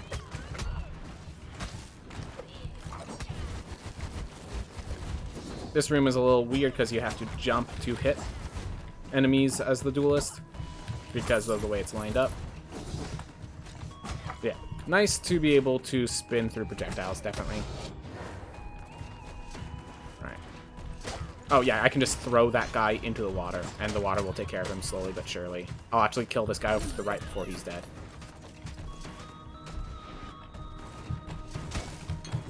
Yep. And if that guy gets over in a corner, then his big projectiles don't do anything.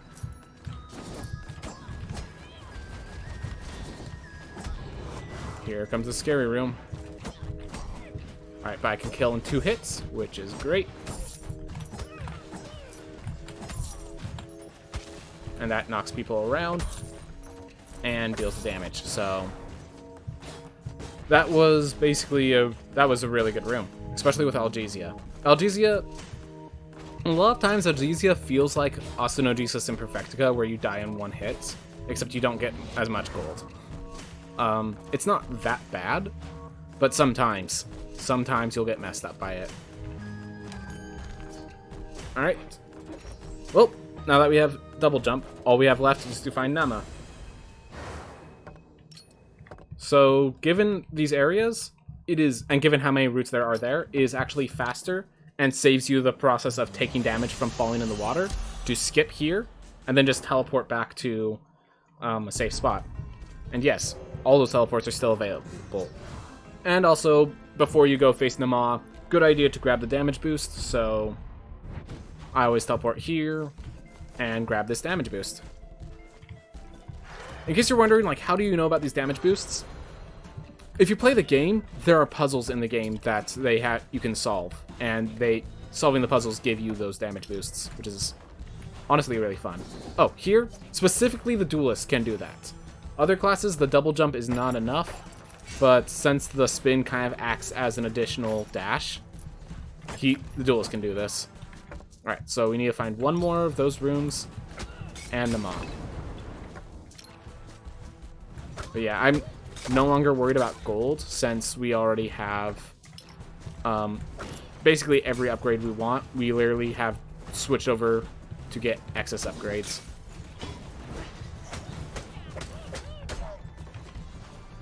Alright.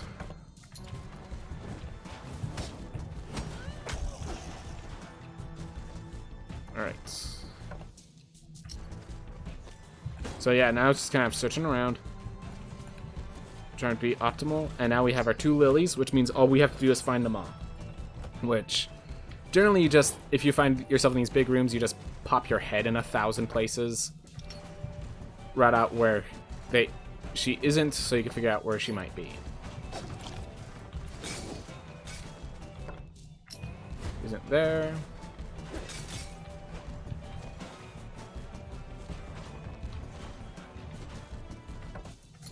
Alright, here's the last Lily. So if you grab the third Lily, Nama will heal back your max health. So it kind of acts as healing in that sense, but it doesn't help you in any other way. So might as well be ignored. Alright, well, we're finding a lot of meats, so fortunate that I'm doing it now while at full health. And we found Nama. There we are. By the way, if you found Nama first and then teleport into her room, you can actually act during the insight resolving animation. If you do not open the door until it says insight resolved, or it will not count that you got all the lilies, and if you die, you'll have to come back and do it all again. Alright, so with Algesia, we just assume we die in one hit, and we be very extra cautious. But yeah, this boss, the first phase is really easy with the duelist. You just stand here, and you roll past her whenever you need to.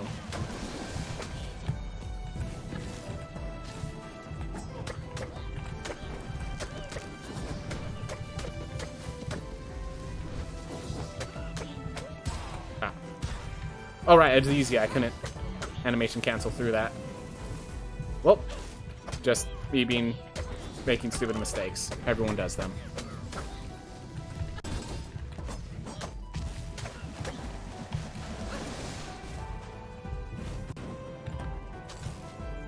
Alright.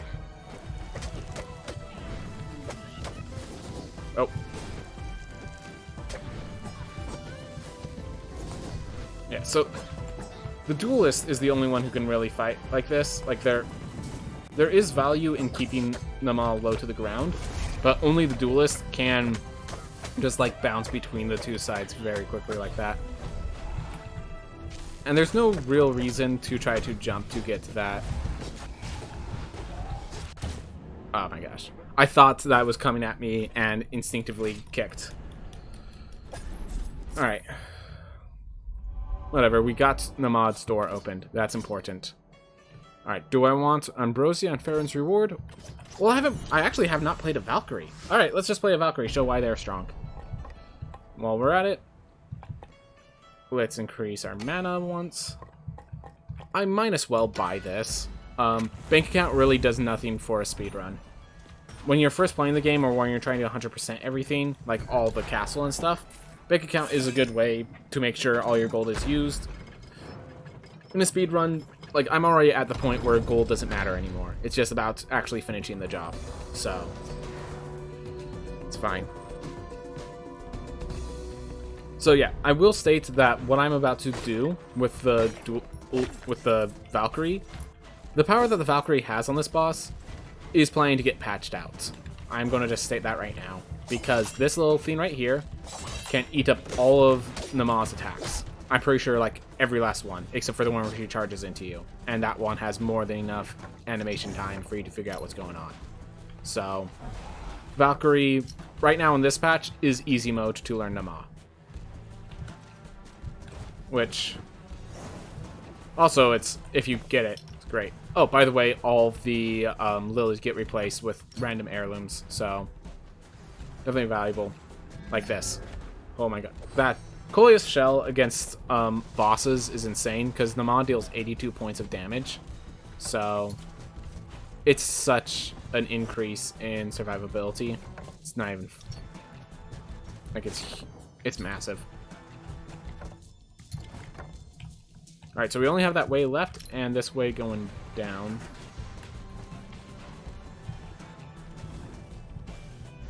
Oh, found her. Well, Nama really liked living in the low life, so I'm not surprised. We now have Coleus Shell. We are now playing a Valkyrie with Coleus Shell and Fireball. I'd be surprised if I have issue here. I mean, everyone makes mistakes, and I am of no exception, but, like, this is set.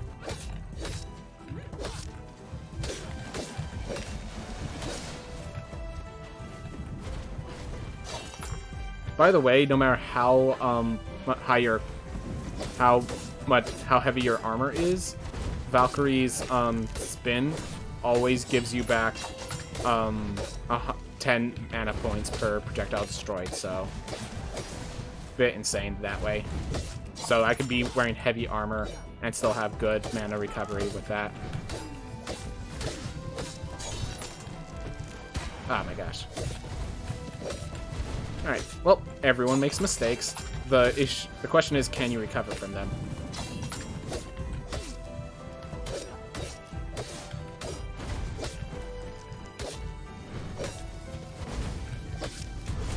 Alright.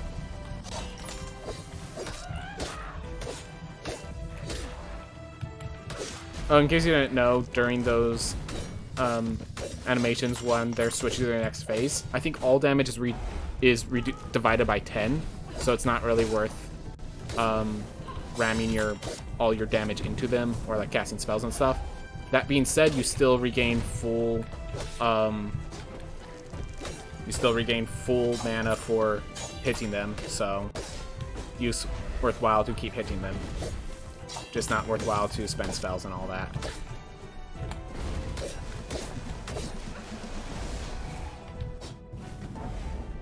Ooh. Ah. Ooh! Actually hit her.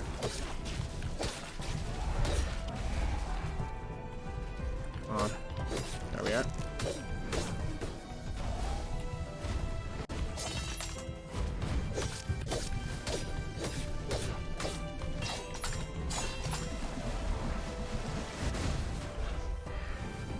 So yeah, just be calm.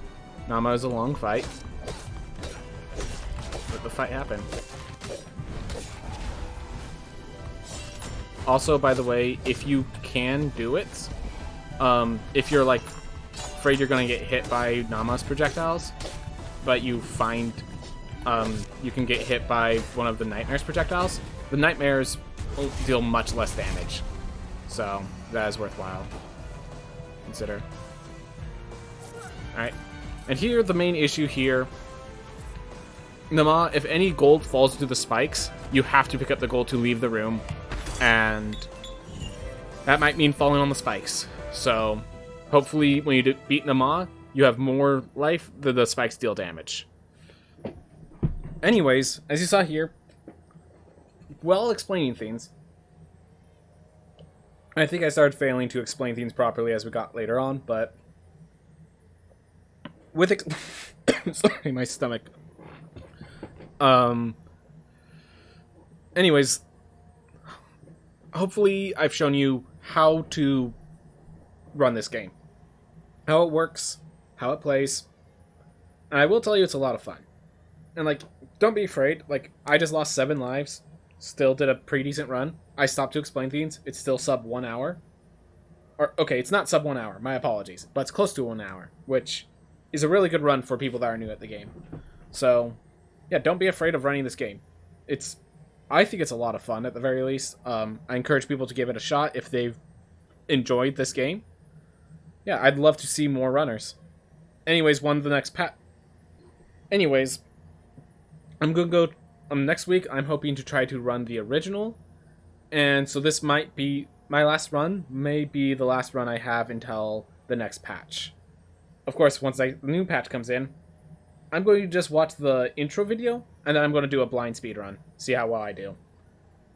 And from there, we'll just kind of move on with how things go.